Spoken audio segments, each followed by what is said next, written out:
Lideramos el camino de la opinión pública y buscamos que la cultura del debate alcance consensos y soluciones a los problemas de nuestro país.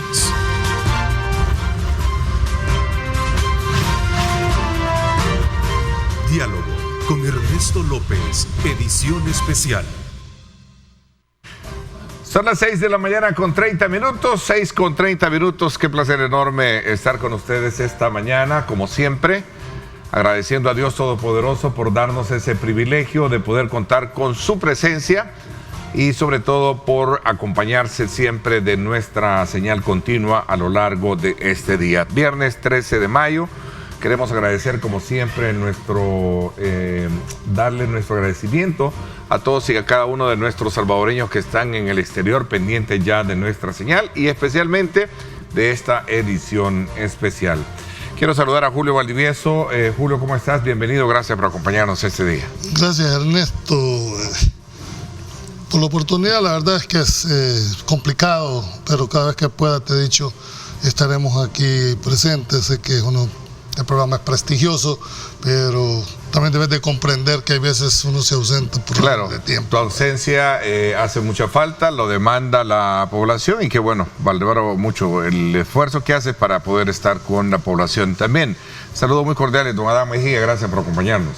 Gracias, Ernesto, un placer estar compartiendo con excelentes panelistas y un saludo a cada uno de los salvadoreños. Y hoy, 13, que algunos esa fecha por las películas lo ven malo, pues en la celebración de días internacionales es el Día del Niño Hospitalizado, para crear conciencia, sobre todo en los medios de comunicación, que enfoquen las necesidades de cada nación en la hospitalización de los niños que con grandes problemas. Qué bueno esa reflexión para poder un poco revertir ese, digamos, no sé cómo se le llama a esa cuestión. ¿Superstición? A esa superstición, gracias Marvin, sí, sobre la base de creer que el 13 es un día... No, y es una superstición que obviamente es una transculturización que tenemos en nuestros países, porque la superstición del 13 es anglosajona. Sí. En Estados Unidos hay muchos edificios que no tienen el piso 13. Bueno, sí lo tienen, pero se lo brincan, ¿sabes? Pasar del 12 al 14 por esa misma superstición.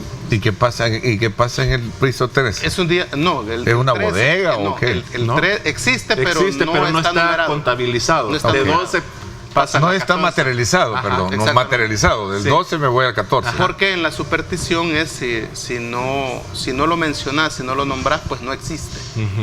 Es una manera de conjurar esa superstición. Esa transculturización en países como y en el caso nuestro que tenemos igual. No, es decir, nosotros, no, es igual acá, no tenemos edificios con piso. No, es que eso anglosajón, y en nuestros países, debido a la cultura, al cine, a la música. Sí, claro, por supuesto. Se ha trasladado se ha logrado. Imiten cosas buenas, hombre. No, eso es cierto. Bueno, los medios de comunicación que trasladan toda esa. Hoy también es el día de la Virgen. La Virgen de Fátima. Exactamente. Y en lo deportivo es el día de los entrenadores. Bueno, hay mucho entonces que celebrar, ¿verdad? No necesariamente porque sea un día, no hay que verlo, viernes 13, ¿verdad? Exacto. Sí. Bueno, gracias por acompañarnos. Quiero enviar un saludo especial también a Tania Pastor. Este día no podrá acompañarnos, a última hora nos llamó. Ha amanecido un poco convaleciente de salud, así que le deseamos una pronta recuperación y esperamos tenerla el próximo viernes. Así es que, Tania, nuestro especial aprecio y cariño y deseo porque te recuperes pronto. A ver, vamos a entrar entonces a conocer los temas de esta semana que han sido muy, evidentes y enmarcados precisamente en este tema del régimen de excepción. Entiendo que ya está la autoridad llegando casi a los 19,000. 20,000. A los 20,000. 29. No. Así es. Vamos a ver, ¿qué quiero corregir? Si son casi llegando a los 30. Yo creo que ya llegaron a los 29,000 detenidos. Sí, a los 29,000. Bueno, entonces sí, ahí está. 28, ya estás en los 29 definitivamente. ¿Qué significa esto?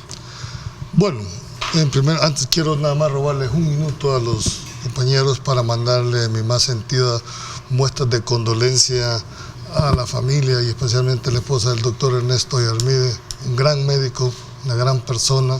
Creo que el país pierde no solo a un gran hombre, sino un gran profesional, ¿verdad? La única consuelo que le queda a la familia es que ella goza de la presencia.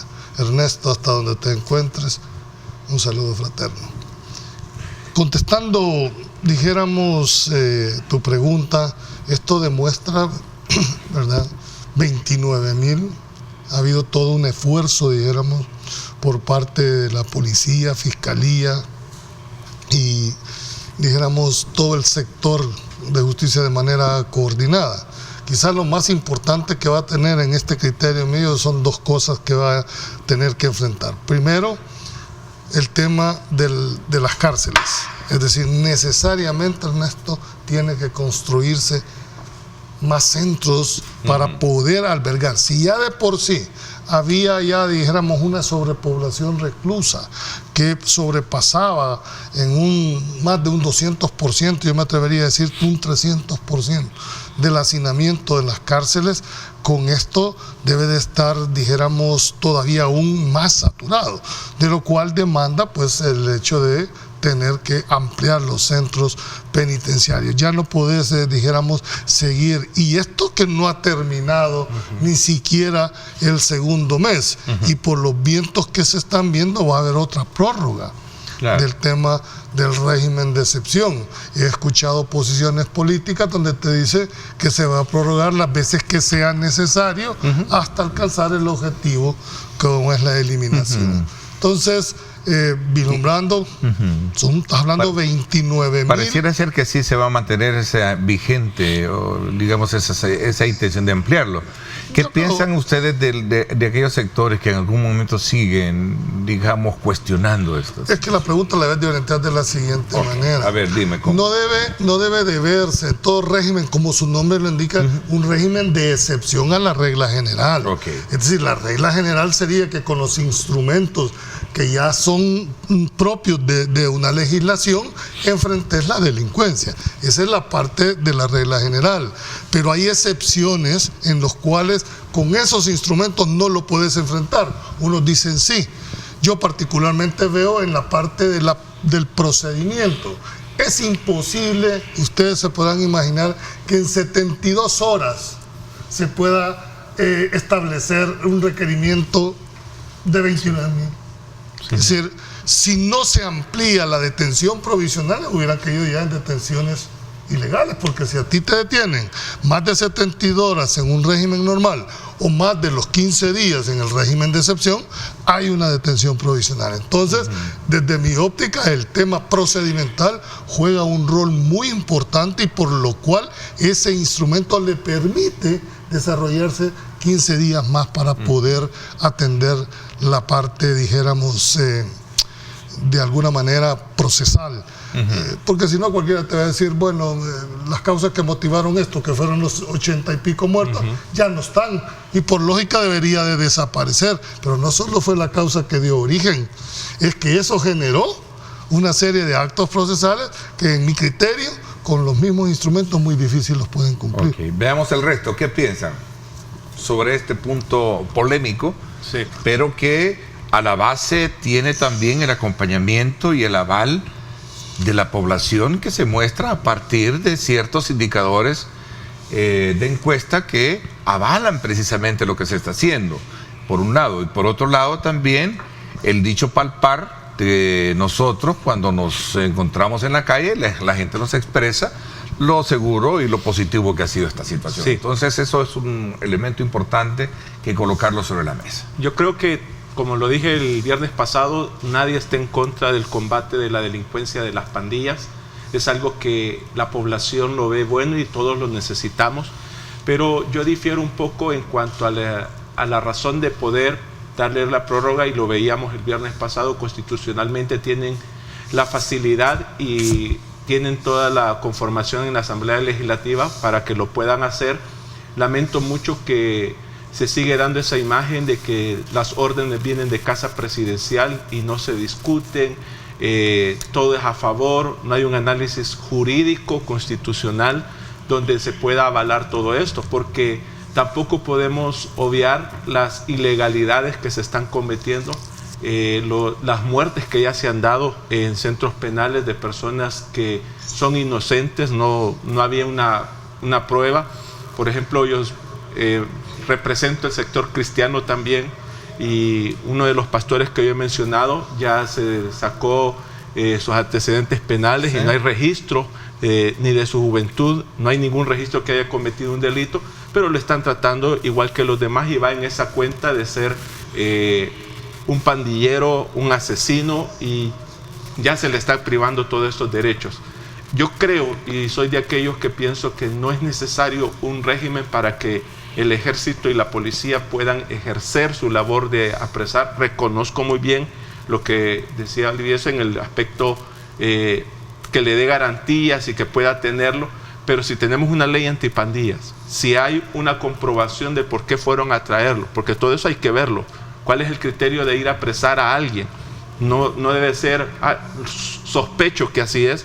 Yo lamenté mucho ese tuit del presidente que daba esa orden, ¿verdad? Que por sospechas, y aquella también información de que hasta se iba a dar beneficios financieros a aquellos que hicieran una llamada y pudieran decir quiénes eran pandilleros.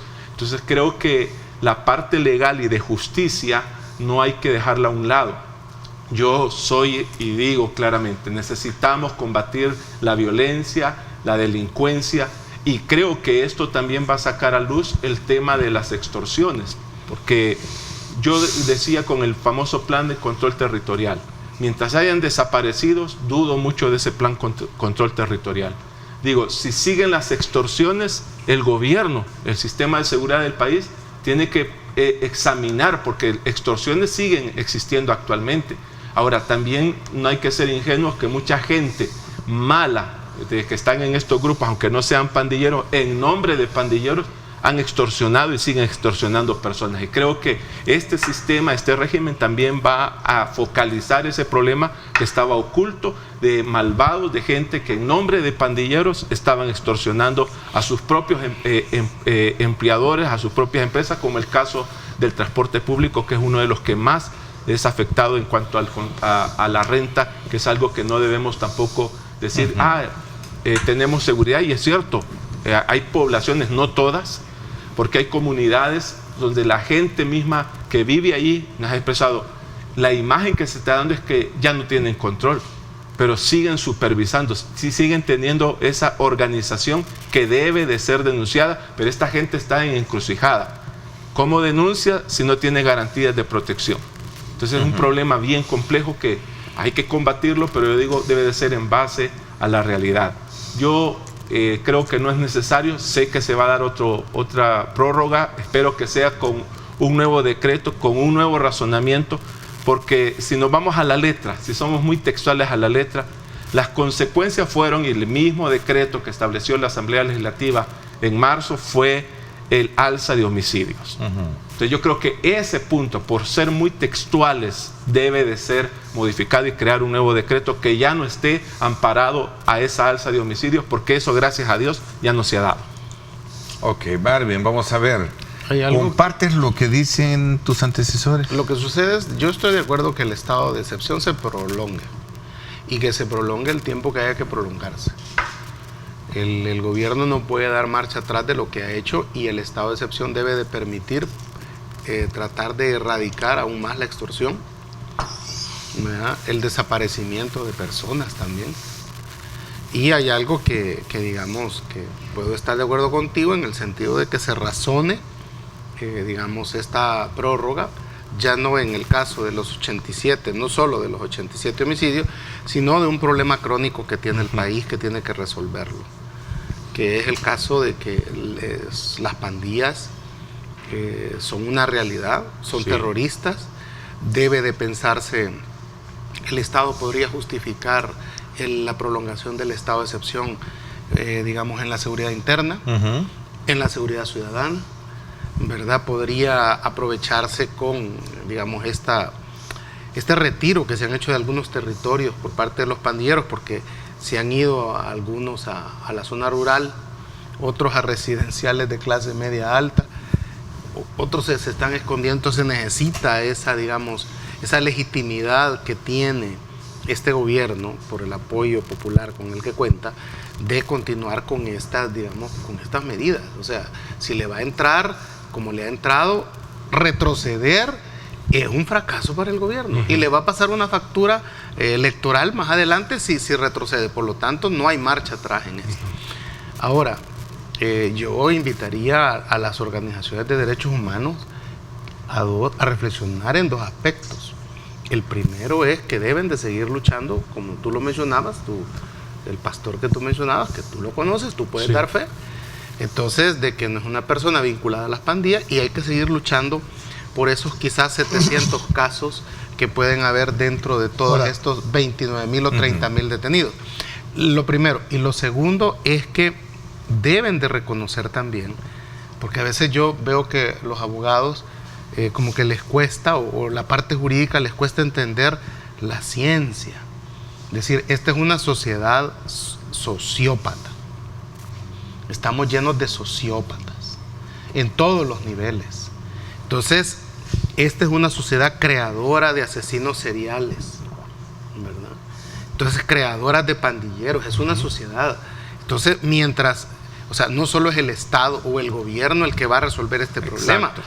También tiene que haber, por eso es también seguridad ciudadana, ¿verdad?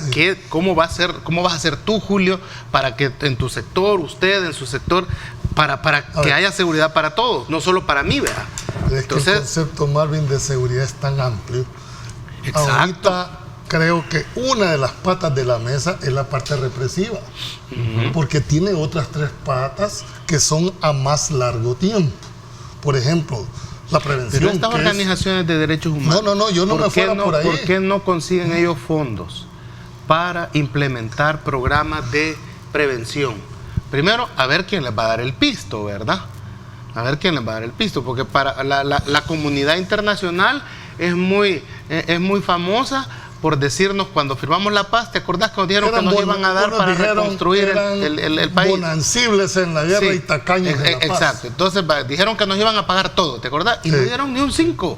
Por eso Calderón Sol tuvo que subir el IVA, porque no había para reconstruir. Entonces la comunidad internacional es famosa por ofrecerte dinero, decirte, mira, Julio, y a la hora de las horas te deja solo. Firma este tratado. No, pero hubo plata.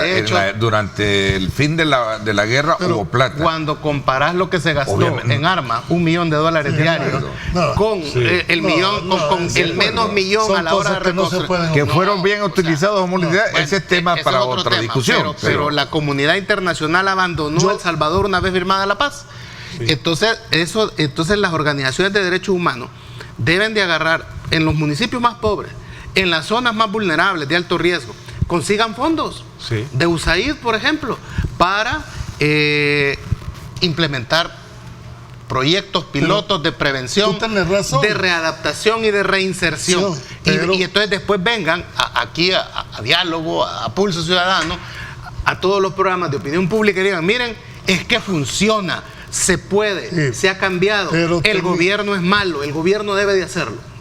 Marvin, cuando no había un control de territorio, ¿cómo podías hacer esto? Pues, muy de acuerdo. Sí, es lo que dice la gente. Que haber recuperado territorio, es más, yo te lo tengo que decir. Y tener licencias jurídicas como la excepción, el estado de excepción. Un estado fallido. Bueno, pero las ONGs tienen la capacidad de poder ingresar a esas comunidades.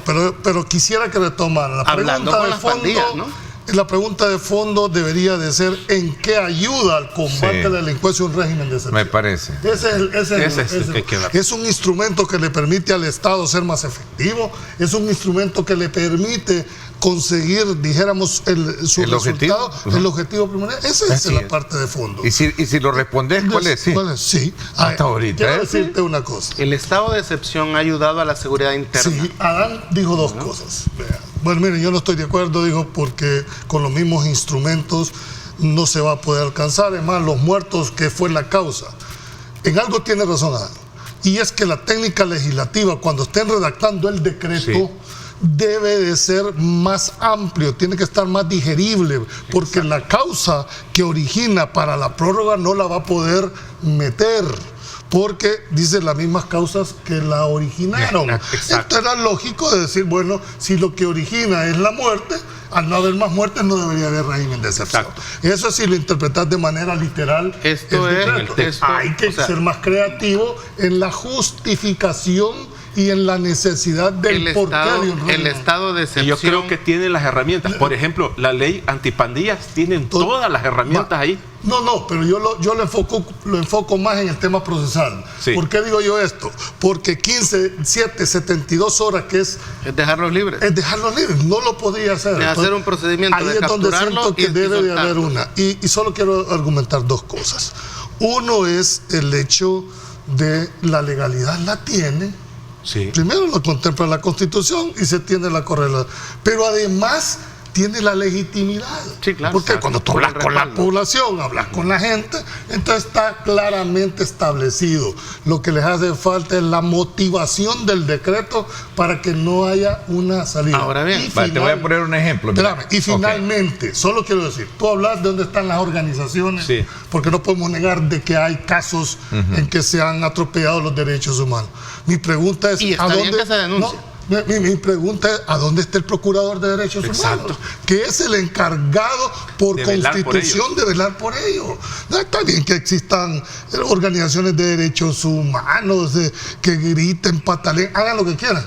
Pero constitucionalmente, lo que diga el Procurador el no rol es vinculante. ese, y con un agravante, la única forma que es vinculante en la decisión que haga un procurador es por derechos humanos contra los de la policía. Es tan importante y nadie está señalando un tema de tanta trascendencia como es la Procuraduría de Derechos Humanos. Julio, fíjate que para sumar un poco al análisis que tenemos sobre los elementos controversiales de todo esto, voy a tomar, como siempre hago, los buenos comentarios de nuestros televidentes. Elmer Jiménez dice: buenos días, Ernesto. Cuando vas a las colonias ya no ves a los que eran la autoridad ahí.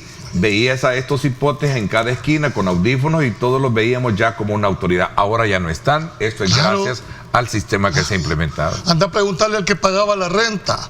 Anda a preguntar a la hermana que tenía que irse a un centro comercial para poder Lori Ortiz te responde. Dice: Ernesto, sí, las extorsiones siguen. Tienen que denunciarlas. Solo así se va a poder reducir esto, porque hay quienes que sí dicen que sí. Este es el otro elemento de este régimen. Mira, sí, pero es que tampoco Ernesto, no lo van a acabar de la noche a la mañana. Va. Este tema de la seguridad, ni que tuvieras a Mandrake al frente, se ¿tú lo has dicho eso? No he dicho. Estos son procesos. Tienen que atacarse las causas estructurales que conllevan a este tipo para prevenir que se siga aumentando. Pero sí había que mover el tablero, poner orden, recuperar territorio. Y ahora entra lo que vos decís. Hoy empecemos a apostarle a la prevención, que es más barato que una represión. Claro. ¿Por qué? Para evitar que ya no se sigan incrementando más personas. Hay una cuestión que también debe de reflexionarse quienes, digamos, dicen no, el estado de excepción, ¿verdad? Sí. Y es, por ejemplo, ¿quién comenzó a sacar el ejército casi al final de su mandato? Fue Cristiani con la operación El ejército siempre ha estado en la calle desde los acuerdos de paz con los grupos de tarea conjunta. Y se llamaba Guardianes, la operación Guardianes. No, pero eran unos grupos de tarea conjunta, policía. Pero todo era superficial, más y decir, a lo que me refiero es que se argumentó en aquel momento, casi al final de la presidencia Cristiani, salen con la operación Guardián, que sale la policía y el ejército a patrullar. Se argumentó que iba a ser temporal. Ya llevamos 30 años con esa temporalidad, ¿verdad? Entonces, y yo no creería que ahorita nadie se le ocurriría decir que al ejército hay que guardarlo porque el ejército no debe de hacer funciones de seguridad pública. Este servidor fue subdirector de la policía en esa época que tú dijiste, y se crearon los grupos de tarea conjuntos. ¿Por qué razón? Porque en ese momento se había desmovilizado la Guardia y la Policía de Hacienda y la Policía Nacional. Entonces no había. Era una Policía Nacional Civil nueva, sin ninguna experiencia, y hubo mano, o era necesario echar mano de la Fuerza Armada para hacer los despliegues. Luego incrementó la delincuencia de las pandillas y había que mantener al ejército ahí. Entonces es un problema. Lo que quiero decir es que el estado de excepción no debe de estarse decretando cada vez que maten 80 o 100, ¿verdad? Porque eso podría volver a suceder. Entonces el estado de excepción, al igual que la salida del ejército desde las operaciones de tarea conjunta hasta hoy, 30 años, se ha mantenido temporalmente en las calles, auxiliando a la PNC. Entonces, igual el estado de excepción. Solo te pregunto, ¿cuántos años duró el estado de excepción en la época de guerra? 12 años. Sí, pero fue para... Aquí hay otro elemento importante que sumarlo a la discusión interesante que tienen. Fíjate que dice acá, excelente, ya son 70,000 pandilleros a los que hay que lograr capturar, dice acá don Antonio Santos. Después de cerrar a estos 70,000, dice, vuelve la delincuencia organizada y común. ¿Qué piensan ustedes? No, lo que pasa es que hay mutaciones, es decir, la delincuencia no te va a quedar fija. O sea, o el raterismo, pues vaya, es que es otra cosa. Claro. ¿Cómo empezaron el fenómeno de las pandillas? Pidiéndote una cora a los muchachos a la entrada, un pared, déjate para el fresco. Pero después se va mutando porque entra lo que es el crimen organizado y lo vuelve un instrumento o un brazo armado de ellos para lograr sus objetivos. Hay que esperar de que esto van a mutar, le cerraste aquí, van a empezar a trasladarse, se mueven hacia otro territorio. Ahí es donde las compañías de inteligencia del Estado juegan un papel importante para ir monitoreando. Hay algo a lo que hay que orillar a la delincuencia en este país, ¿no? Y es que no deben de afectar a la población civil. Pero eso es muy difícil. No, pero es que lo que sucede es que las pandillas habían llegado a un punto en que estaban en una... ¿Y qué crees que le va a pagar el gobierno? Le paga a la población a través de las extorsiones. Pero que entiendan que si se meten a eso va a haber un resultado de la mano represiva del Estado. O sea, es que tenés que defenderte como Estado de esas acciones a las que habían llegado los pandilleros. Dale vuelta al enfoque. Si es que el Estado es el que tiene que garantizarle al ciudadano la seguridad, no es el ciudadano. Estado de excepción. Entonces ahora, yo quiero apuntar a algo. Cuando empezamos a ver la salida del ejército en las calles, hubieron voces opositoras. Las primeras voces opositoras fueron los representantes de los derechos humanos, si nos acordamos bien. Sí, en aquel momento del FMLN. Sí, también. Del FMLN. Cuando el FMLN era gobierno del Ejecutivo, saca el ejército. Tanquetas. Y internamente del mismo partido hubieron voces opositoras, así como lo tuvo también Arena en su tiempo cuando saca el ejército. Internamente hubieron voces opositoras. Hombre. Y no lo estoy inventando yo, ahí están los procesos judiciales abiertos. La ventaja es que hoy no hubo esa voz opositora interna. Si no hay oposición. Por eso, es que ese es el punto. No, pero me refiero a la interna. Entonces se ha avalado. ¿Por qué? Porque este fenómeno de la violencia ya nos tenía a todos agobiados y nos tiene a todos agobiados. Entonces, claro, eso se ve, pero yo insisto, ¿será necesario realmente que la autoridad ejerza su poder? Por supuesto. A ver, aquí hay otro elemento para sumarlo. Mira, no tiene la capacidad. A ver, Julio, respóndele. Mira, yo creo que en este tema uno tiene que ser muy claro. Sí. El Estado no puede renunciar al derecho coactivo que tiene sobre... A la represión, exactamente. No puede. No hay solo a través del régimen de excepción. No me refiero. Tu pregunta esa es mi pregunta. Para mí, si el régimen de excepción le ayuda o le facilita como instrumento para alcanzar el objetivo... Así como ayudó el ejército a sacar plumas y el catecismo difícilmente los bajan a unas personas así. Pregúntate, porque nosotros solo vemos y lo entiendo. Si dice alguien aquí, con plumas y catecismo no los baja a lograr. Víctima, es decir... Entender, hay gente, no me gustaría decirlo, pero por la formación de abogados, pues para uno es muy difícil, por los principios de legalidad, por los principios de inocencia, pero hay gente que jamás va a poder ser reinsertada o readaptada. Eso es imposible. Hay gente que había asesinos en serie. Quisiera creer que eso, pero es imposible. Es evidente lo que han capturado. Claro, dice acá, mira, dice acá otro, para responder, creo que va en consonancia de lo que está diciendo Adán. Si el estado de excepción se hubiese hecho hace unos 20 años, o por lo menos 15 años, se hubiesen salvado muchos jóvenes y evitado muchas muertes. Hoy lo aplican y es lo mejor que ha sucedido para el país. Saludos desde el norte. Yo quiero decir algo respetando el respeto a los derechos humanos y a la legalidad de una autoridad. El problema que hemos tenido actualmente es que la gente le perdió respeto a la autoridad. Veámoslo desde el ciudadano civil. Si no ve un policía, se pasa el alto. El semáforo en rojo. Y si lo ve, ya hemos visto que enfrente hasta les pitan 3 veces. Entonces, ¿qué pasa? Que necesitamos no solamente tener un régimen, porque lo que veo es que el ejército y la policía necesitamos este régimen para poder tener autoridad. Entonces yo creo que necesitamos cambiar ese mensaje y eso tiene que venir desde las mismas autoridades, ese es un proceso, ejercerlo, porque antes, es que ¿qué ocasionaba un guardia en este país? Yo estaba muy joven. Respeto. El respeto. 3 guardias ponían quieto un pueblo. Sí, con régimen de excepción. No, pero te voy a decir. Había represión. No, es que pero había quitemos el irrespeto a los derechos humanos. Sí, pero ahí ya un guardia te mandaba también a... No, pero había respeto a la autoridad. Bueno, pero porque la policía te ponía la cacha de G3 en la cara. O te iban a tirar allá, al playón. La policía de tránsito antes era respetada. Al policía al delirio, allá por tu pueblo, el delirio. Ahí vas a parar.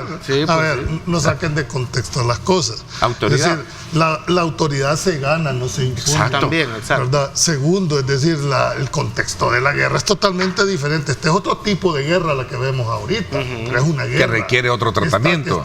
Entonces, para mí, el contexto y lo que tú decías, Adán, 2 guardias ponían quieto correcto, al pueblo. porque estos hacían hablar hasta las momias de Guanajuato en una declaración, y así se entendía. Me explico, pero ese era lo que se quería.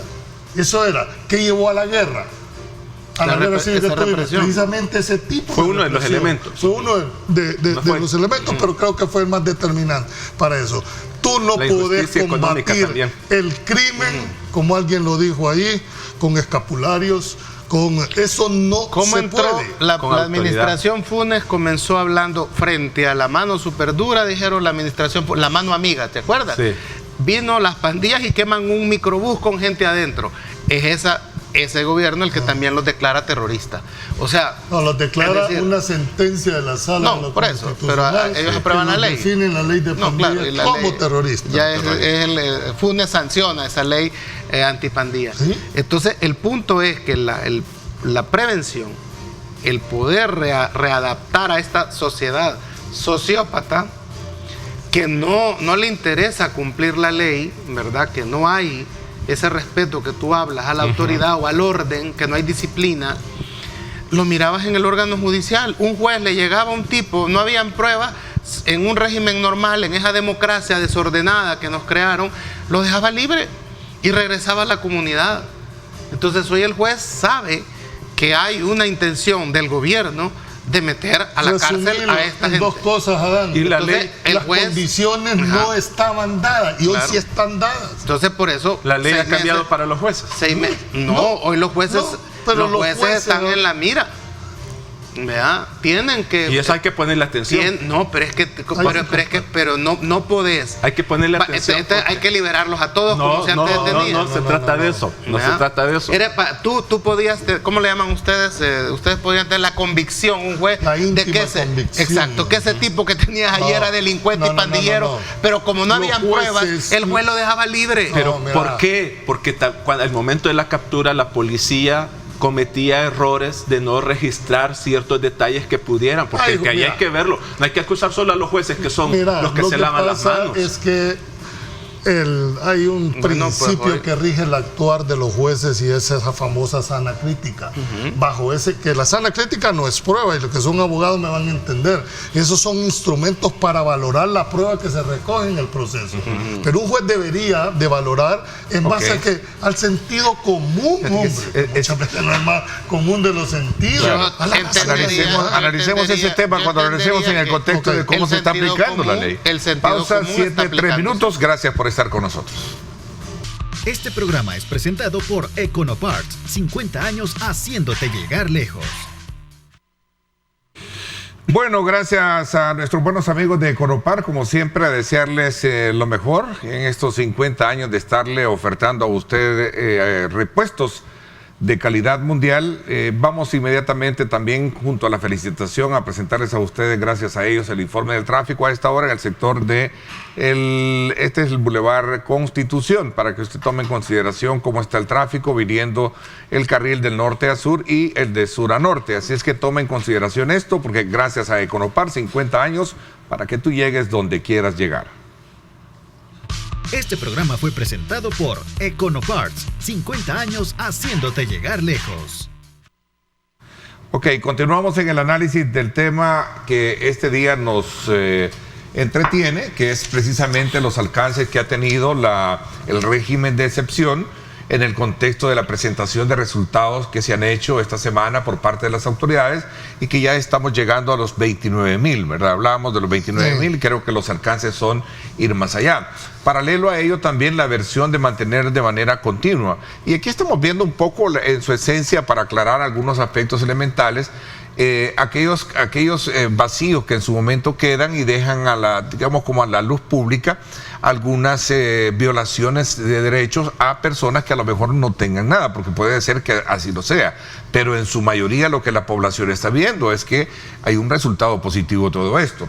Tú mencionabas, Julio, un tema que tiene que ver también en esto y ha sido el rol que ha venido jugando la justicia en este papel, ¿verdad? Muchos de los comentarios que hace la autoridad actual es que estamos recapturando a este que era el gran intelectual, cabecilla, y que la autoridad judicial anteriormente lo dejó libre, pero aquí lo vamos a meter y lo etiquetan con 40 años, ¿verdad? Mira, no se puede estigmatizar a todos los jueces, ¿verdad? Porque los jueces basan sus resoluciones en la ley, en los hechos, exacto, en las pruebas, no en las percepciones, no basan en sus fallos en redes sociales o en gente que haga influencia, no. Ellos ven prueba y si va sustentada el requerimiento, pues van a tener, dijéramos, una decisión. Ahora, hay que decirlo, también dentro del sistema judicial han habido jueces que no han estado a la altura de esto, por no decirte otra palabra, ¿verdad? Un juez debe de tener como principio, como máxima, dijéramos, ser el garante del proceso y de la legalidad. Y ellos basan sus decisiones en el criterio sobre dos cuestiones fundamentales: en la razón de equidad y en la razón de buen sentido. Es decir, son los dos instrumentos que a los jueces les permiten valorar la prueba. Por eso es que hay formación judicial. Es que ser juez no es el que va pasando en la esquina o el que va saliendo de la universidad, no tiene chance en la ley. Mira, venite, ¿querés ser juez? Hay que formar jueces. ¿Con qué perfil de jueces necesita este país en este momento? Ya no son jueces garantistas, ¿verdad? Es decir, que garantizaban al delincuente, pero ¿y los derechos de las víctimas? Sí, teníamos que buscar ese equilibrio, Ernesto. Y creo ahora que los jueces están en la mira. Los jueces son el control jurisdiccional de las actuaciones de la policía. Por eso vuelvo a insistir, ¿cuál es el rol del procurador? Que es el que debería de estar garantizando que esos casos, que son muy pocos, pero son casos, ¿verdad?, no se repitan, que salgan, que no mantengan a una gente detenida. Ese es el rol del procurador. Y no me refiero al Procurador General de la República. Que tampoco se entienda que se está defendiendo a todos, ¿no? Excepciones. Excepciones, por supuesto. Claro. Ahí debería estar señalando, miren, se detuvo a esta persona, no tiene los elementos, tiene los arraigos, vaya para afuera. Ahí creo que debería estar articulado. Ayer me hicieron llegar un video, les cuento esto que va en paralelo a lo que tú estás mencionando, me hicieron llegar un video de un juicio en el cual la jueza toma la decisión frente a dos digamos, acusados, supuestos, ¿verdad?, donde les dice a la fiscalía que en vista de que no tiene mayores, los deja libres, pero eran prendas, ¿verdad? Bueno, o sea, los jueces... Es lo que yo te digo, pero es que mira, que hay un simple criterio también. Ernesto, sentido común, hombre. Hay un sentido común. Yo no soy abogado, perdóname. Con miedo, porque también hay que considerar que muchos jueces y fiscales iban saliendo en buja. Perdóname, ese criterio no lo acepto. Miedo de que entonces, lo que me van a hacer después. No, porque entonces... son indignos de ser por el salario. Te puedes imaginar que bajo el concepto de miedo, como agarren un teléfono un delincuente y le diga al juez, ¿cómo quiere que le mande a su hijo? ¿Por libras o por dónde? Es decir, por supuesto que lo entiendo como ser humano, pero la figura del juez es totalmente diferente. Exacto. Es un apostolado. No así han renunciado magistrados de la Sala de lo Constitucional. Pero entonces no deberían de haber sido jueces. Pero el salario está bueno, ¿verdad? No, yo lo veo desde otro punto de vista. No, pues, ¿por qué crees que lo hacen? Para mí, el hecho de ser juez... Todo es dinero. No creo que siempre. Esa gente que esté en los puestos, esa gente que esté en los puestos y es pusilánime y genuflexa, lo hace por el salario. No podemos generalizar. Sí. Bueno, pero por eso... No puedo estigmatizar todo un órgano. Por eso es que hicieron el cambio. Hay jueces valientes, hay jueces correctos. Hay de todo en la vida. De todo. Periodistas, abogados, abogados, todo. Sí, no, es que estamos hablando de ahora, de por eso acciones. los cambiaron también, Marvin. Pues sí, por eso exacto, hicieron un cambio, porque una de las versiones que decía un diputado es que todos están alineados a un solo objetivo. Había que depurarlos. Y aún hay que depurarlos más todavía. Yo insisto. Porque ahí no han quedado todos limpios. Pues allá de haber jueces pusilánimes. Yo insisto en algo que he dicho en este medio y en otros medios también, es que necesitamos que la prensa tenga un apartado judicial donde nos presenten estos casos para dejar ese rumor de que los jueces los manipulan, ya sea los malos que les amenazan o las presiones políticas que tiene, porque esos son señalamientos que se tienen a los jueces o empresariales que se dan. Entonces, pero como todo eso, mientras no haya una investigación, una transparencia de lo judicial, que la población pueda decir, miren, este juez realmente hay que tener honor sobre él porque se apega a la ley. Pero como acá eso queda en el rumor, entonces caemos, y por eso te decía, no podemos generalizar, porque acá en este país los rumores son los que se propagan y se tiene la mala imagen. Ahora, lo que hay que ver, ahora lo que hay que ver algo. Estoy diciendo que hay jueces que tú los ves en su actuación. O sea, corregime en esto, por favor. Si vos sos juez y ves a un tipo que efectivamente tu íntima convicción te dice que el tipo es pandillero y que es malo, o sea, no basta eso, perdón, para que un juez lo mande 6 meses para que lo saque de la No, por eso se dieron las reformas. Por eso, ahora, hay que entender, hay criterios jurisdiccionales y para eso existen los recursos. Es decir, los medios de impugnación que tienen los litigantes, fiscalía o defensor, para recurrir. Que esas reformas violan tratados. Bueno, entonces ahí entramos en otro tema de convencionalidad entonces, por eso hay también un grupo de oposición que dice, pues es que esas reformas no deberían de aplicarlas los jueces. O sea, y esto es que debe de entenderse en el debate. Bueno. La población siente que cuando alguien te dice eso, o sea, que usted quiere que me sigan extorsionando. Que usted quiere que volvamos a esa democracia.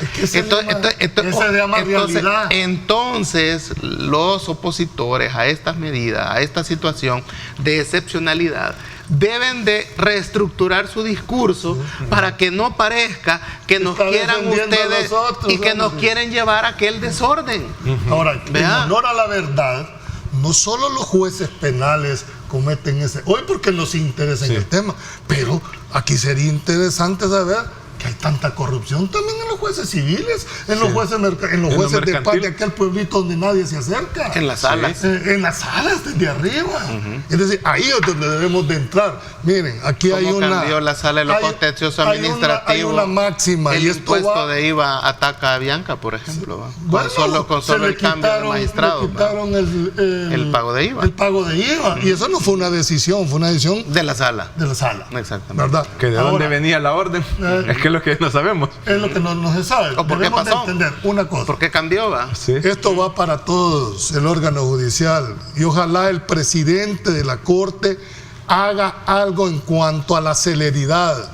Tanto los litigantes como los afectados lo que piden es que resuelvan, hombre. ¿Y qué les cuesta a la Corte o al juez resolver? Miren, le hacen ustedes más que daño. Lo resolvían dejándolos libres. Bueno, pero resolvían y definían. Si el problema de este país es la indefinición.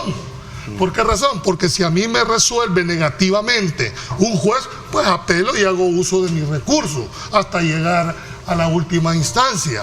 Y por último, cuando llegamos a la Corte, si la Corte dice, esta es mi decisión, pues ya no hay nada más que hacer. Pero creo que en contra de esa pronta y eficaz cumplida justicia, que es puramente una farsa en este país, porque no tiene ni de pronta ni de justicia. Ojalá, y esto ojalá, hoy por hoy están ahí en ese hueso. Dentro de unos 5 o 10 años o cuando terminen su periodo, van a ser señalados. Ustedes como órgano judicial deben de dar el ejemplo. Lo que pedimos los litigantes no es que nos resuelvan a favor, resuelvan. No, para eso está en base a la ley. Me guste, no me guste, lo quiera o no lo quiera, eso, y no dicen que las sentencias hay que cumplirlas. Si donde yo ataco y soy impecable en el sistema es a la falta de decisión, porque cuando ustedes como jueces o como magistrados resuelven, pues podamos no estar de acuerdo. En base a la ley era que los dejaban libres pues a los pandilleros. Pero era una decisión y el otro podía impugnar la decisión. pero cuando no dicen nada, simplemente te mantienen ahí por razones... También lo que hay que verlo así rápidamente es ¿cuántos casos lleva cada fiscal? Esto también implica... No, saturado. No, implica que se necesitan más fiscales. Mi respeto para cada fiscal llevaba 600 casos antes de esto. Es que, ¿saben cuál es gente que te duerme en el suelo, gente que tiene que estar en unas condiciones que no sean... Entonces, para mí creo que la labor del fiscal, como del procurador ahora... Y la policía, ¿verdad?, con la investigación. También, mira, esa gente no ha dormido ¿durante cuánto tiempo? Sí, ahí los tenés en la calle y siguen, y siguen, y siguen. Creo que hoy por primera vez yo, te lo tengo que decir sin temor a equivocarme, veo una articulación de todo lo que es el sistema. Sí. Ajá, o sea, bueno, voy a hacer una pausa. Que dicen que es orden de casa el día viernes 13 de mayo, por cierto, la prensa gráfica, en una investigación en su sección LPG Datos, nos dice, mira, el 72% aprueba el primer año de trabajo de la Asamblea Legislativa. Entonces, esto no es invento mío. Ahí está. Y la prensa gráfica no es un, digamos, no, independientemente, yo eso lo discuto. Cada quien tiene su punto, su línea editorial y sabe cómo maneja. Pero ahí están los resultados, es decir, la gente lo percibe como algo positivo, que es lo que tú estás planteando. Es que la gente votó por eso. Alguien dice acá, saludos muy especiales, me encanta la postura del señor Valdivieso, que a través de la regla legal está diciendo lo correcto, es decir, aquí el respeto tiene que verse desde el punto de vista de la ley. Es que estamos en un estado de derecho, hombre. Si no, cuando sigamos con esto. No nos interesa la ley. Y este tema que también me llama la atención, de que esta semana lo abordé, esta división de la fracción del FMLN. No sé si tú lo has abordado en tu trabajo. Mira, porque son dos visiones, no es que cada quien tiene una agenda paralela. Hablemos de eso, ¿te parece? Cuando regresemos. Vamos a la pausa. Gracias por estar con nosotros. 7:20. Experimenta el poder limpiador de Tecron. Texaco con Tecron. Libera tu potencial. Bueno, gracias a Texaco con Tecron. Ahora nos vamos hasta otro sector de la capital para medir los alcances que tiene la circulación vehicular en nuestro medio, que es también otro de los grandes desafíos que en este país debe de tomarse como punto de honor en una agenda de país, ¿verdad? Que es el colapso que se tiene del tema vehicular. Y hay que reconocer las apuestas que se han hecho y se están haciendo en materia de comunicación, es decir, de carreteras y todo esto, pero aquí debería de ponerse, como decías tú, Julio, ¿verdad? Debería de hacerse un concurso ¿de qué? ¿De análisis, de mesa o qué más?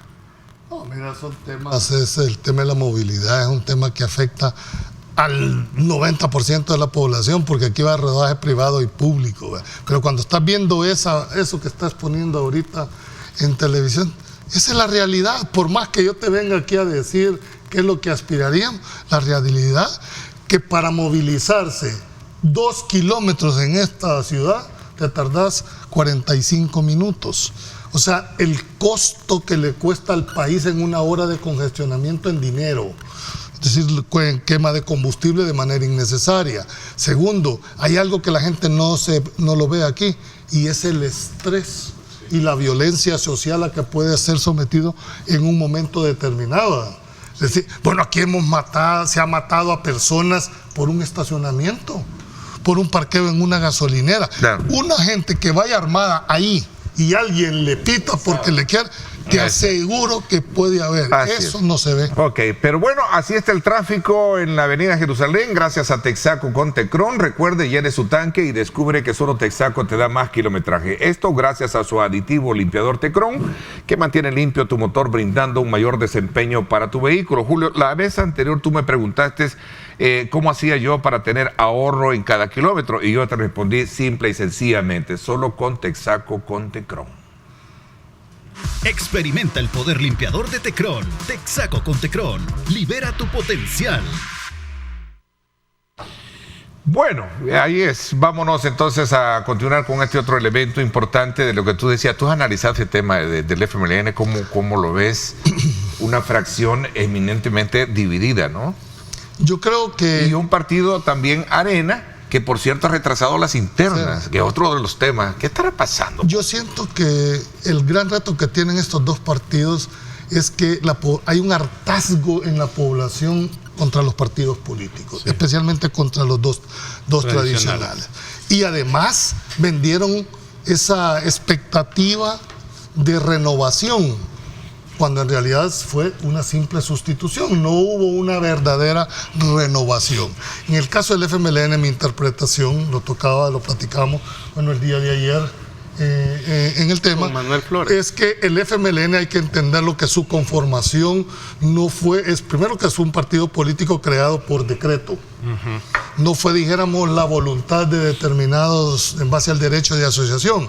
Entonces eran 5 organizaciones del FMLN con identidad propia de la guerra que deciden y se conforman, y esa identidad, señores, aunque no los quiera aceptar, la siguen manejando aún ya en la conformación del partido político como tal. Entonces, por más que se quiera ocultar, hay fracción, hay división al interior del FMLN, sobre todo cuando hay personas que no han querido reconocer cuál es la labor de ser un partido de oposición.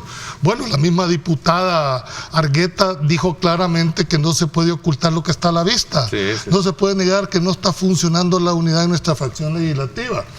La izquierda siempre se jactaba en el país que la ropa sucia se lava en casa, y ahí se deshacían. En cambio, la derecha se unidad granítica, etcétera. Pero hoy vemos que esa famosa no funcionó. Y es lógico, hay una división. Y si eso no lo supera un partido que ha venido, que no entendieron 3 mensajes que le mandó la población en su momento, de decir, porque vino de 32 diputados, después bajó a 25, 23 y ahora 4. Si no hay una verdadera renovación. Pero fíjate que, Julio, perdón que te interrumpa, y el resto le voy a dar la palabra. Voy a sumar un elemento y Marvin no me deja mentir. Bueno, de hecho también tú lo tuviste anoche, hoy lo estás teniendo como panelista en tu programa, me parece, es a Manuel Flores, que ha estado con nosotros en radio. Y él ha dicho parece que es de los pocos del FMLN que han entendido muy claro el pero mensaje. Él te lo dice, Marvin, corrígeme, él lo dice, pero es que es cierto, él reconoce que hoy se están haciendo cosas. Él mismo lo dice, en palabras de él, que mi partido debió haberlas hecho y no las hizo. ¿Sí o no? Por lo tanto es tarde. Lo vamos a invitar un día, fíjate, al panel para que... Por lo tanto es tarde. O sea, es que mira, cuando tú ves las reformas que quieren acometer Arena y el FMLN, o sea, o sea, te quedas, ¿qué es esto? O sea, siguen sin entender lo que está sucediendo. El ataque a que la asamblea solo aprieta botones, la prensa gráfica está demostrándoles que eso es lo que la gente quería. Quería una asamblea que trabajara con el presidente. Pero eso es lo que la gente quiere. Tú me vas a decir, no es correcto la independencia de poderes, y yo te voy a decir, tienes razón, pero ¿y cómo haces con la gente? O sea, que es la que al final da su veredicto en las urnas. ¿Verdad? Por una razón, porque entonces, el voto es emocional, no es racional, hombre. Exacto. Entonces, o sea, ¿qué es lo que no ha entendido la oposición? La gente cree que hay una racionalidad. Pero vamos a ejemplarizarlo mejor, eso que tú acabas de decir. La gente vota, el 85% de la gente vota con el corazón, emocional, con el hígado o con el estómago. El 15% vota con el cerebro. Entonces, si los dos partidos no han entendido eso, va a ser bien difícil que se levante. Y te voy a decir una cuestión. En el caso del FMLN corre el riesgo de solo sacar uno o ninguno, pues. Porque es que el punto es este. La izquierda tiene un rol, ¿verdad? Históricamente hemos entendido lo que es la izquierda. Yo puedo entender la izquierda como Pepe Mujica, por ejemplo, ¿verdad? Otros podrán entender la izquierda como Nicolás Maduro. Pero es que el problema es que el FMLN aquí no se pareció ni a Pepe Mujica ni a Nicolás Maduro. O sea, no perdió identidad. Sí, exacto, una vez en el poder. Entonces, una vez en el poder. Y marginó al FMLN histórico. ¿Verdad? Fíjate, ¿por qué es tan difícil articular la protesta ahorita en la calle? ¿Por qué le está costando a las organizaciones de la sociedad civil montar la oposición en la calle? Porque el FMLN la coaptó. Evitó que aquellas marchas salieran durante 10 años. porque no quería protestas. Es el costo que está pagando. Porque no quería protestas. Entonces, como en el caso, por ejemplo, allá en mi pueblo, en San Miguel, si es que el FMLN tiene que cambiar candidato a diputado, si quieren sacar un diputado por San Miguel, que es uno de los 4. ¿Por qué? Porque Dina Argueta ya lleva 2 periodos, su esposo se tiró 3 periodos, entonces tienen esa misma, ¿verdad? Esa misma línea de lo que se llama los mismos de siempre, ¿verdad? Entonces, criticar ese compadrazgo, esa familiaridad, nepotismo dentro de la política está bien, pero es que ellos también lo han hecho, ¿verdad? Entonces, no tienen esa solvencia moral, que creo que es lo que les va a costar, ¿verdad? Al FMLN para volver y Arena también, convencer a la gente de que ya no son lo mismo. Pero realmente el discurso no lo logran articular porque no entienden que está bien la democracia. Pero ¿y qué nos ha dado la democracia a los salvadoreños? Malas pensiones, alto costo de la vida, la aplicación, diría yo. Exacto. Estamos de acuerdo. No estamos aquí ¿Cómo vivir en democracia, pues? En la que nos han dejado estos 30 años. No, es que yo creo que es la aplicación. No, en la de estos 30 años, no, Julio. Es que cuando yo estaba de 18 años, pero ese me dijeron... no es problema de democracia, sino quién administró la... Pero es que esa democracia es la que defienden ellos, la que ellos han hecho. No, yo creo que hay que definir la manera de ejecutar en nombre de la democracia. Entonces, bajo ese nombre aquí se han hecho atrocidades. Exacto. Ahora, yo quiero apuntar algo sobre a mí me dijeron a los 18 años que iba a tener 80% de pensiones. Hoy que ya estoy para jubilarme, resulta que me van a dar 300 pesos. Ya vamos a hablar de eso. Por favor. Yo quiero apuntar algo sobre esto. Esa democracia no. No. Yo quiero apuntar algo sobre este señalamiento de división en estos partidos. Hay que verlo también desde varios aspectos. Por ejemplo, yo estoy cansado de ver diputados que siguen una línea partidaria y se le da un término partidocracia. Y cuando yo veo que un diputado toma acciones muy personales en lo legislativo, que el artículo 125 le da amparo, que su voto es muy personal y que no tiene presiones, supuestamente estoy hablando del texto. En el deber ser. En el deber ser. Entonces, cuando yo veo esto digo, qué bueno, pero acá entonces parece que lo que queremos es partidocracia. Que los diputados tienen que estar unidos en una línea como bloque del partido y no una independencia del derecho que le otorga la ley al legislador al ejecutar una acción. Ahora, también hay que ver, Nuevas Ideas tiene también una división, que la sabe callar es otra cosa. Veamos el caso de los 2 diputados que les quitaron su derecho constitucional de ser de diputados. Que una negociación es cierto, pero tenían ellos su derecho, tienen su derecho como ciudadanos de actuar de una manera muy independiente porque la Constitución lo ampara. Entonces yo creo que esto hay que verlo. No quisiera montarme, hay que decirlo, Arena y FMLN cometieron graves errores que los van a pagar todavía. Yo creo que no lo han pagado todavía electoralmente.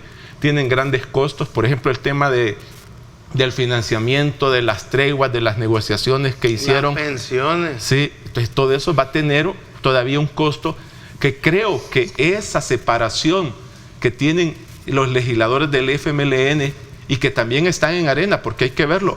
Igual, Arena tiene diputados que ya no pertenecen a la fracción. Entonces yo creo que hay que verlo y los medios tienen que ser muy objetivos y analizar que la conformación de la Asamblea Legislativa internamente, como siempre ha existido, lo sufrió PCN, lo sufrió PDC, lo sufrió Arena, ¿verdad? En su momento, que es casi como una naturaleza normal que existan esas fracciones, pero que ahora también no debemos de sumarnos a abonar a que hay un interés y un ataque hacia un legislador cuando éste esté actuando en base a la ley. El 75% de la fracción del FMLN viene del Oriente. Fíjate bien, viene del Oriente. Sí, y el voto República. también de ahí venía. Y yo entiendo por qué el Oriente definía el 33%. Claro, y yo entiendo por qué el Oriente le dio 3 diputados, el 75% de la fracción. Por ejemplo, Jaime Guevara, que es el jefe de fracción, es alguien que ha ganado su diputación, él por el trabajo político que ha hecho en el departamento de Morazán, que ha hecho una cosa incluso rara, porque él no es de la cabecera, que es Gotera, ¿verdad? San Francisco Gotera, él es de un municipio, y ganar eso es bien difícil en el Oriente. Entonces, ¿qué es lo que tiene que hacer el FMLN y Arena? No, pero para eso es este programa. A ningún metido. El FMLN, pero escúchame lo serio de lo que voy a decir. El FMLN va a recibir esos 4 diputados en los 3 años de ser diputado $2 millones por esos gastos administrativos, ¿verdad? Y el que de los 14,000. Nuevas ideas, ¿cuánto va a tener? No, exacto, va a tener 28. Entonces, pero si ellos no quieren dar transparencia ni declarar, ya será problema de Nuevas Ideas y se le va a cobrar a Nuevas Ideas en su momento. Eso ni lo dudes. Vaya, pero el FMLN va a recibir 2 millones para esos 4 diputados en el periodo. Transparenten ese dinero. Expliquen si van a ser 2 millones o cuánto va a ser, porque igual estamos equivocados. ¿Cuántos ¿verdad? Asesores tienen? Exacto, transparenten eso. Que dicen que la Asamblea ha bloqueado por 7 años eso. Bueno, publíquenlo en sus redes, publíquenlo ustedes. Exacto. Yo quisiera saber como migueleño en qué gasta o cuánto recibe la diputada Dina Argueta si recibe esos $14,000 de gastos administrativos y cómo los ha repartido. Porque todos usan exactamente el mismo. No, pero es que no importa. Pues sí. Si todos se tiran al barranco, si todos se tiran al barranco, si todos estás hablando de El Salvador. ¿Ves? Por eso hay que cambiarlo. No, por eso sí, pero no. Entonces cuando ya les tocamos a ellos el pisto, yo me sumo y hago eco a las palabras de Marvin. Y esto es voluntad de cada diputado y lo generalizo a todos. Transparentenlo. Sean transparentes, informen, rindan cuentas reales. Ya que no se los quitan. Y no que el salario son $4,000. Pues sí. ¿De dónde estás sacando vos 14? Que hay una asignación ahí que se hizo pública. Estamos hablando del salario del diputado. Sí, pero hay que ver el uso de esa asignación. Exacto. La fracción. Ni siquiera pagan impuestos sobre una parte proporcional de los gastos de representación. A la fracción del FMLN le va a tocar, no hablemos de los diputados, a la fracción que está ahí le va a tocar 2 millones en los 3 años. Eso hay que transparentar. Quiero terminar, Ernesto, nada más. Después de esta pausa. Si quieren que les creamos que han cambiado. Ok, voy a la pausa y regresamos. Si quieren que les creamos. Volvemos. Vamos a pausa. Estar protegido, esa es la actitud. No te detengas. En Fedemóvil y Fedebanking del sistema Fedecrédito puedes pagar a tiempo tus cuotas de seguro Fedecrédito. Bueno, gracias a Sistema Fedecrédito también. Vámonos hasta el sector de los centros comerciales, Boulevard Los Héroes y Conexión 49 Avenida. Ahí para que usted aprecie cómo está a esta hora la carga vehicular, sin duda alguna parte del tiempo, el horario en el cual todo el mundo va de camino a su trabajo, pues ahí podemos ver de alguna manera cómo está esa carga vehicular. Este reporte del tráfico es gracias al sistema Fedecrédito. Recuerde, con tus tarjetas de crédito del sistema Fedecrédito, la alegría de vivir es más grande. Esa es la actitud, no te detengas, así es que te invitamos a que la solicites ya. Recuerda, tu tarjeta del sistema Fedecrédito. Estar protegido, esa es la actitud. No te detengas. En Fedemóvil y Fedebanking del sistema Fedecrédito puedes pagar a tiempo tus cuotas de seguro Fedecrédito. Bueno, vamos a continuar con el debate. Me quedé con darte la palabra, Julio, perdón.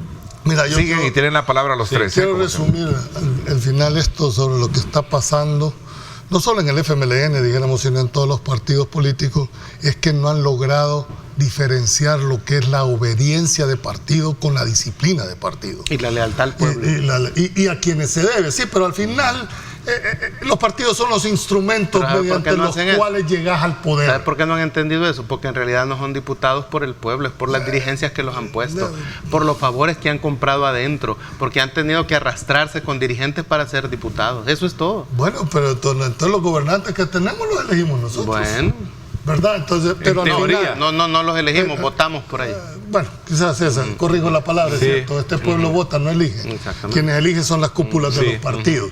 Ahora, yo te voy a decir una cosa, sería interesante que cada diputado dijera, y esto es más que todo es un rol para la oposición, los que se dice que son oposición. ¿Por qué no salen los partidos de oposición diciendo, bueno, mire, el salario de cada de nuestros diputados es tanto, más los gastos de representación, más las asignaciones que nos da, y esto nosotros los ocupamos en asesores en eso? Eso sería transparencia. No los van a publicar, públiquenlo ustedes en las redes sociales. Claro. Ahora con tanta facilidad, así como sacan las selfies, aquí andan, trabajo del territorio.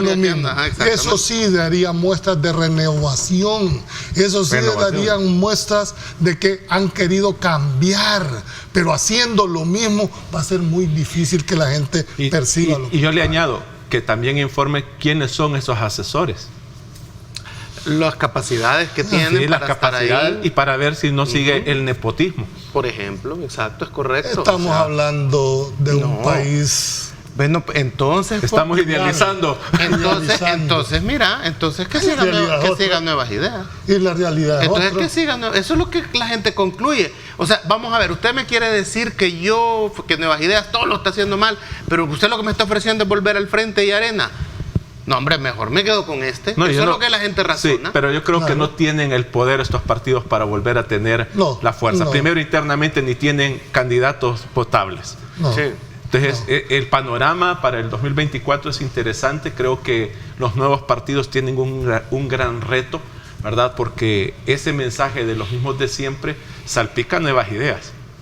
Porque solo se cambiaron de color. Muchos. Y entonces el reto de los nuevos partidos es que no vuelvan a buscar gente que ya tiene una trayectoria con mancha, con errores políticos, sino que la ciudadanía también, y aquí volvemos a otro problema, es que muchos ciudadanos honestos no les interesa la política. Porque cuando te metes ahí te va mal, pues. O sea, es que tenés Es que hay que cambiar eso. Tenés que volverte rastrero y Por sinvergüenza. eso, No, pero es que hay que cambiarlo. Mira el error pero que- tampoco rastrero y sinvergüenza. Mira, ¿Por mira qué? cómo cambió el error histórico que Porque- tuvieron el Frente y Arena. Cuando pudieron haber potencializado las candidaturas no partidarias, con minimizar los requisitos y poder tener opción a aquella gente que no cree en los partidos, que no cree que por cierto, cuando tú revisas las encuestas, la gente, más del 60% no cree en los partidos políticos. Entonces, ¿qué debió haberse hecho? Potencializar otros instrumentos para acceder al poder. El caso de las candidaturas no partidarias. ¿Pero qué hicieron? Le metieron tanta traba a las candidaturas no partidarias que hoy serían, señores, si no hubieran tenido esa mente tan corta, una opción de poder. Sin embargo, esa mentalidad electorera de creer que se iban a mantener en la misma estructura y acaparar el poder, hicieron esta sierra. Mire dónde estamos ahora, sin opción. ¿Cuál es la opción que hay ahorita? Sí. ¿Cuál es la oposición que hay ahorita en este país? ¿Cuál es la voz del pueblo, ¿Cuál diría es la yo? voz de esta? No lo veo de esta manera. Ojalá, y tampoco veo que entre los próximos de aquí a que vengan las elecciones del 2024 vaya a haber una flexibilización en el tema. No vi ni siquiera partidos pidiendo la reforma para flexibilizar las posiciones en los partidarios. Contestándole a Ernesto, rastrero, porque generalmente, yo usé la palabra sinvergüenzas y rastreros para ser diputado, funcionario o político en este país, es porque tenés que garantizarle lealtad a quien te ha puesto en ese puesto. Entonces hay que cambiarlo. Asignado. Por eso es que tenés que ser rastrero en política, bailarle el agua al que manda. Y tú lo generalizas, Marco. Yo no veo. Es bien común en política eso. No hay Es bien excepciones, común. Marvin. No podés decir que todos. Dos hombre. excepciones, te voy a aceptar. Pero es bien común en política eso. Y sinvergüenza es porque tenés que comenzar a ocultarle cosas a la gente. Y ocultar es mentir. Exacto. ¿Verdad? Ocultar es mentir. Entonces, es complicado porque parece ser que ahí son las reglas. ¿Vos qué crees que tenés a los niños cantores de bien ahí? Entonces, por eso mismo hay que, lo más transparente que pueda ser, aunque tengas que no decir cosas, ocultar o disimular, ¿verdad? Es lo que conviene. La transparencia es lo único que puede hacer que no tengas corruptos ahí y que por lo menos sepamos en qué se gastan ese pisto e incluso su agenda, pues. Vea cómo viajan, a dónde viajan, cómo se pagan esos viajes, o sea, todo eso. Entonces, ¿cuál es el propósito del viaje? ¿Quiénes la acompañan? Por ejemplo, ¿qué logros hubo de ese viaje? Ahora, yo quiero abonar algo, Marvin, porque me preocupa que hay un concepto general. Doy la palabra cuando regrese. Hay un concepto general de que ser político es ser corrupto. Yo difiero de eso. La gente tiene esa percepción. ¿Sí? Estoy muy de acuerdo. Buen punto. No todos son malos, ¿eh? Sí, dos, está bien. Va. Vamos a pausa y regresamos.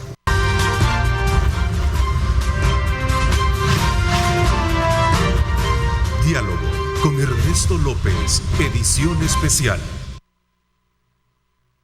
Bueno, gracias nuevamente por estar con nosotros. A ver, había quedado darle la palabra a Dan sobre el tema de que no todos la política per se tiene como fundamento el servicio. Exacto. ¿Verdad? El problema es el abuso que a veces se comete de quienes ostentan el poder para hacer de la política algo muy propio. Perdóneme un poco, adelantarme un poco a la... Sí, y yo creo que yo creo que el FMLN, con esto que se está hablando de división, puede sacarle provecho, y también Arena pudiera sacarle provecho en que cada diputado demuestre honestidad, demuestre apegarse y liberarse de esa presión de la cúpula partidaria, ¿verdad? Porque no es solo de que la cúpula interna, la autoridad interna de la fracción es la que manda, porque lo que hemos visto siempre ha sido, aquí se obedece lo que la cúpula partidaria dice, porque como se ha dicho, nosotros votamos, con el fin de que haya transparencia, se permitió, los partidos políticos. Sí, para ese fin se permitieron las internas, para que pudiera decir una representatividad, pero lo que pasó en Nuevas Ideas nos demuestra que las internas fueron manipuladas en lo digital. Entonces, el reto es, yo creo que lo tienen más que conceptual, los actuales diputados de todas las fracciones. Yo les invito a la honestidad, a la integridad, a la transparencia, a que también puedan tener valores familiares. Desde mi perspectiva, yo quiero decirle que muchas veces no vemos el sacrificio que hace la familia de un legislador, porque muchos creen que ser legislador solo es reunirse una vez a la semana para apretar un botón o estar en una comisión. Realmente el que se mete a esto es servicio. Un diputado que se mete a legislar le absorbe tiempo y sacrifica a su familia. Y entonces yo creo que el mejor ejemplo que puede existir de honestidad es también el comportamiento de su familia, la integridad de la familia. Pero veamos un tema que aquí no se toca de los políticos, que en otras naciones con honestidad, que no son cristianas, pero que tienen principios éticos, cuando un funcionario se ve que es infiel a su esposa, que no es responsable con sus hijos, la presión social es, mire, demita de su cargo porque usted no tiene los valores éticos para estar en esa posición. Y aquí solo lo vemos partidario. Y los valores familiares se dejan hablar. Yo creo que hay un gran reto también como país para poder lograr dignificar el rol de un político basado en la expresión misma que es la Asamblea Legislativa, donde deberían de existir, sí, a mi criterio, se recuerdan que se generó una discusión un tiempo donde debería de ponerse requisitos. ¿Sabes cuál es el problema de fondo? No. El gran problema de fondo es la falta de formación política en los partidos. Exacto, no hay escuelas de formación política. Es decir, volver a los orígenes. ¿Por qué te congregas en un partido político? Porque abrazás principios, abrazás fines, ¿Pero qué volver ideología. En una formación política. ¿A quién llevas de candidato a diputado? Voy a discutir. Porque es la más joven, es la que se saca la mejor foto, es la que me puede dar más votos. Yo tengo estudios de ciencias políticas y eso no es así, Julio. Bueno, esa es tu visión, pero si los partidos políticos no forman sus cuadros, ¿qué es lo que va a...? No, pero ese es partidario. La formación política te hace ver que tú velas más por el Estado mismo, del bienestar general y no de un partido en particular. Hablando del deber ser, Ernesto, lo que nos enseñan en la universidad. Hablemos de realidades. Hablemos de realidades. Un partido político tiene que formar, capacitar a sus propios cuadros. ¿Cómo designas tú a un precandidato en un partido? Tienes que darle un perfil. Son escuelas de formación política de los partidos para capacitar a su gente. ¿Y cómo llegas al poder? Pero no es a través de los partidos políticos. O sea, los partidos querían ser institutos políticos, no juegan ese rol, o sea, porque y todo es... yo quiero abonar algo. Sí. El punto es que aquí, cuando un partido político no logra los 50,000 votos o no logra un diputado, desaparece. ¿Cuál es el concepto? Desaparece el partido político.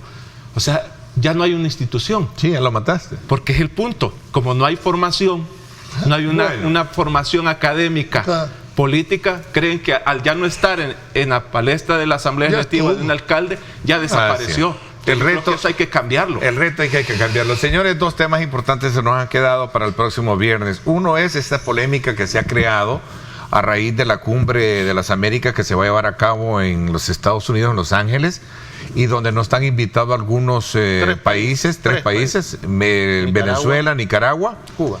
Y Cuba.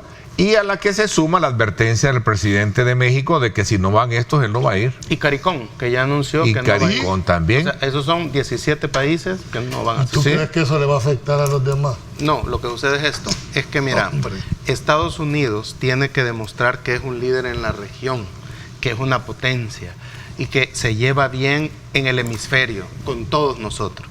Cuando le boicotean esa cumbre de las Américas, 17 países, cuando México, que ahorita es el referente en América Latina, que es el vecino de él, hombre. Para empezar, o sea, es que Pero mira, ¿a quién no están invitando? Mira ¿a quién no invitaron? En América Latina, es que eso es el que hay que ver. En América, no han invitado? Tres países que no tienen relación. Que nunca lo No, hombre, no. ¿Y cuál es el elemento para no invitar? ¿Cómo van a pedirle petróleo a Maduro y lo reconocen como presidente de Venezuela? Sí, y ahí hoy está el resulta punto. que no lo invitan a la cumbre de presidentes. Relaciones comerciales y otra cosa. Yo lo he dicho.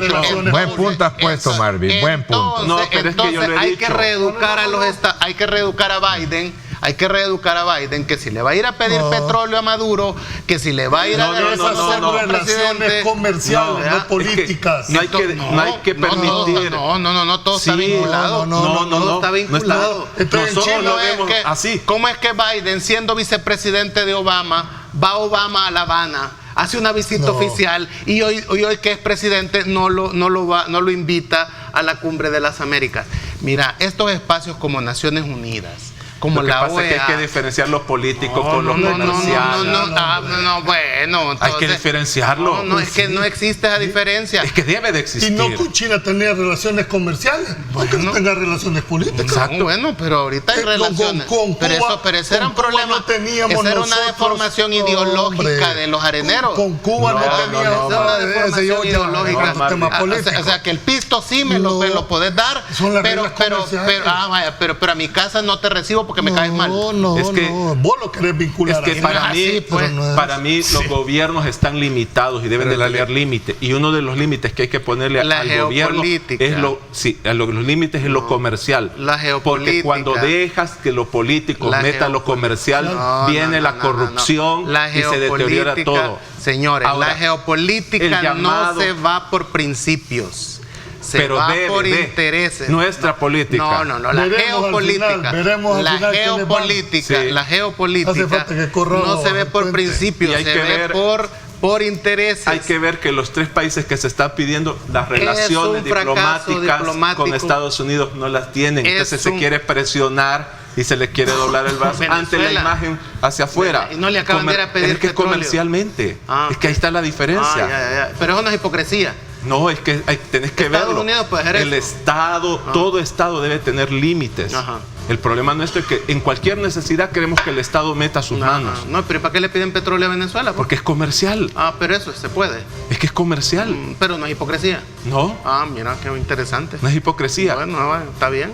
Las relaciones con China, como te decía Olivia. No, pero es que eso era una deformación ideológica de los una relación política con una relación comercial. Son dos ópticas diferentes.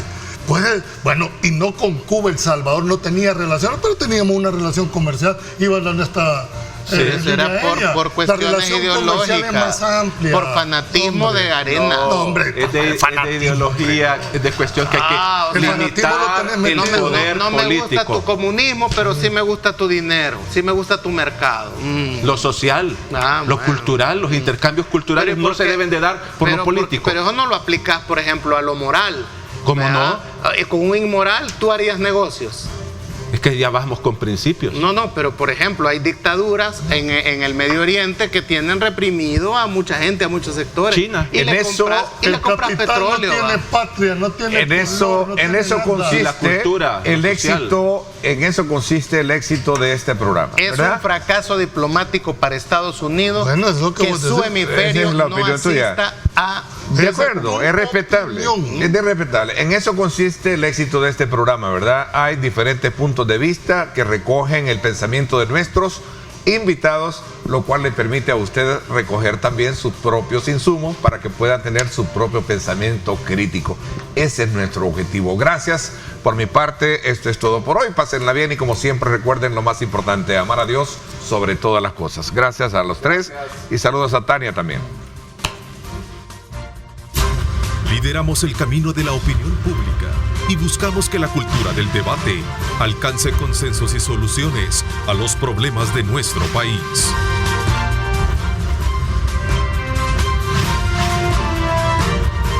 Diálogo con Ernesto López, edición especial.